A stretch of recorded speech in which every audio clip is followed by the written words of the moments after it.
Mulai akhir abad ke-15, bangsa Eropa berusaha melakukan penjelajahan samudera. Bangsa Eropa yang pernah melakukan penjelajahan dan penjajahan di Indonesia dimulai oleh bangsa Portugis. Kapal mereka pertama kali mendarat di Malaka pada tahun 1511. Berikutnya ialah bangsa Spanyol yang mendarat di Tidore, Maluku pada tahun 1521. Kemudian, disusul oleh bangsa Inggris dan Belanda.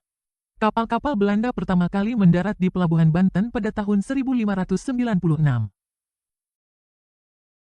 Faktor-faktor pendorong penjelajahan samudera. 1. Adanya keinginan mencari kekayaan, gold. Kekayaan yang mereka cari terutama adalah rempah-rempah. Sekitar abad 15 di Eropa, harga rempah-rempah sangat mahal. Harga rempah-rempah semahal emas, gold. Mereka sangat membutuhkan rempah-rempah untuk industri obat-obatan dan bumbu masak. 2. Adanya keinginan menyebarkan agama, gospel. Selain mencari kekayaan dan tanah jajahan, bangsa Eropa juga membawa misi khusus. Misi khusus tersebut adalah menyebarkan agama kepada penduduk daerah yang dikuasainya. Tugas mereka ini dianggap sebagai tugas suci yang harus dilaksanakan ke seluruh dunia dan dipelopori oleh bangsa Portugis. 3. Adanya keinginan mencari kejayaan, glory. Di Eropa, ada suatu anggapan bahwa apabila suatu negara mempunyai banyak tanah jajahan, negara tersebut termasuk negara yang jaya, glory. Dengan adanya anggapan ini, negara-negara Eropa berlomba-lomba untuk mencari tanah jajahan sebanyak-banyaknya. 4. Perkembangan ilmu pengetahuan dan teknologi. Ilmu pengetahuan dan teknologi berkembang pesat. Contohnya seperti berikut. 1. Dikembangkannya teknik pembuatan kapal yang dapat digunakan untuk mengarungi samudera luas. 2. Ditemukannya mesiu untuk persenjataan. Senjata dapat digunakan untuk melindungi pelayaran dari ancaman bajak laut dan sebagainya. 3. Ditemukannya kompas. Kompas digunakan sebagai penunjuk arah sehingga para penjelajah tidak lagi bergantung pada kebiasaan alam. Untuk menentukan arah, biasanya mereka berpedoman pada bintang sehingga jika angkasa tertutup awan, mereka tidak dapat meneruskan pelayarannya. Dengan kompas, mereka bebas berlayar ke arah manapun tanpa gangguan, baik siang maupun malam.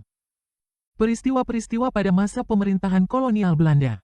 Pada tahun 1595, Belanda berangkat dari Eropa di bawah pimpinan Cornelis de Houtman dan sampai di Indonesia pada tahun 1596 dengan mendarat di Banten. Sejak pelayaran de Houtman, banyak berdiri perusahaan-perusahaan dagang Belanda yang masing-masing memiliki kapal sendiri dan berlayar ke Indonesia. Pembentukan VOC. Pedagang Belanda dengan didukung oleh pemerintahnya membentuk kongsi dagang yang bernama VOC atau Verenigde Oostindische Compagnie pada tanggal 20 Maret tahun 1602. Tujuan VOC di Indonesia antara lain sebagai berikut. 1. Menguasai pelabuhan-pelabuhan penting. 2. Menguasai kerajaan-kerajaan di Indonesia. 3. Melaksanakan monopoli perdagangan rempah-rempah. Pengalihan kekuasaan VOC kepada kerajaan Belanda. Memasuki akhir abad ke-18, kejayaan VOC mulai merosot. Faktor internal yang menyebabkan kemerosotan VOC adalah sebagai berikut. 1. Banyak pegawai VOC melakukan korupsi. 2. Sulitnya melakukan pengawasan terhadap daerah penguasaan VOC yang sangat luas. Faktor eksternal yang menyebabkan kemerosotan VOC adalah sebagai berikut. 1. Meletusnya revolusi Prancis menyebabkan Belanda jatuh ke tangan Prancis di bawah pimpinan Napoleon Bonaparte. 2. Penentangan oleh rakyat Indonesia terhadap VOC dalam bentuk peperangan yang banyak menyedot pembiayaan dan tenaga. Sistem kerja paksa, Rodi. Pada tanggal 15 Januari tahun 1808, Herman W. Daendels menerima kekuasaan dari Gubernur Jenderal W.C.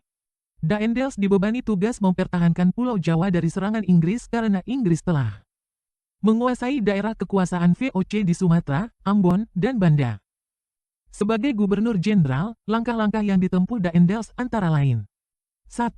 Meningkatkan jumlah tentara dengan cara mengambil dari berbagai suku bangsa di Indonesia. 2. Membangun pabrik senjata di Semarang dan Surabaya. 3. Membangun pangkalan armada di Anyer dan Ujung Kulon. 4. Membangun jalan raya dari Anyer hingga Panarukan sepanjang lebih kurang 1.100 km, dan 5. Membangun benteng-benteng pertahanan. Daendels menerapkan sistem kerja paksa, Rodi. Daendels juga melakukan berbagai usaha untuk mengumpulkan dana dalam menghadapi Inggris. Antara lain, mengadakan penyerahan hasil bumi. Memaksa rakyat menjual hasil buminya kepada pemerintah Belanda dengan harga murah. Mewajibkan rakyat Priangan untuk menanam kopi dan menjual tanah-tanah. Sistem tanam paksa pemerintah kolonial Belanda. Pada masa kepemimpinan Johannes van den Bos, Belanda memperkenalkan sistem tanam paksa. Sistem tanam paksa pertama kali diperkenalkan di Jawa dan dikembangkan di daerah-daerah lain di luar Jawa. Di Sumatera Barat, sistem tanam paksa dimulai sejak tahun 1847. Saat itu, penduduk yang telah lama menanam kopi secara bebas dipaksa menanam kopi untuk diserahkan kepada pemerintah kolonial. Sistem yang hampir sama juga dilaksanakan di tempat lain seperti Minahasa, Lampung, dan Palembang. Kopi merupakan tanaman utama di Sumatera Barat dan Minahasa. Adapun lada merupakan tanaman utama di Lampung dan Palembang. Di Minahasa, kebijakan yang sama kemudian juga berlaku pada tanaman kelapa. Adanya penyimpangan-penyimpangan pelaksanaan tanam paksa membawa akibat yang memberatkan rakyat Indonesia. Akibat penyimpangan pelaksanaan tanam paksa tersebut antara lain: 1. Banyak tanah terbengkalai sehingga panen gagal. 2. Rakyat makin menderita, wabah penyakit merajalela. 3. Bahaya kelaparan melanda Cirebon dan memaksa rakyat mengungsi ke daerah lain untuk menyelamatkan diri. 4. Kelaparan hebat juga terjadi di Grobogan yang mengakibatkan banyak kematian sehingga jumlah penduduk menurun tajam. Tanam paksa yang diterapkan Belanda di Indonesia ternyata mengakibatkan aksi penentangan. Berkat adanya kecaman dari berbagai pihak, akhirnya pemerintah Belanda menghapus tanam paksa secara bertahap. Salah satu tokoh Belanda yang menentang sistem tanam paksa adalah Douwes Dekker dengan nama samaran Multatuli. Douwes Dekker menentang tanam paksa dengan mengarang buku berjudul Max Havelaar.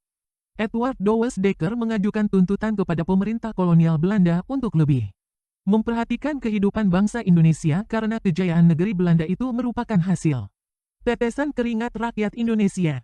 Dia mengusulkan langkah-langkah untuk membalas budi baik bangsa Indonesia. Langkah-langkah tersebut adalah sebagai berikut. 1. Pendidikan, edukasi. 2. Membangun saluran pengairan, irigasi. 3. Memindahkan penduduk dari daerah yang padat ke daerah yang jarang penduduknya, transmigrasi.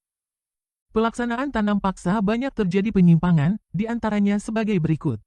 1. Jatah tanah untuk tanaman ekspor melebihi 1/5 tanah garapan. Apalagi jika tanahnya subur.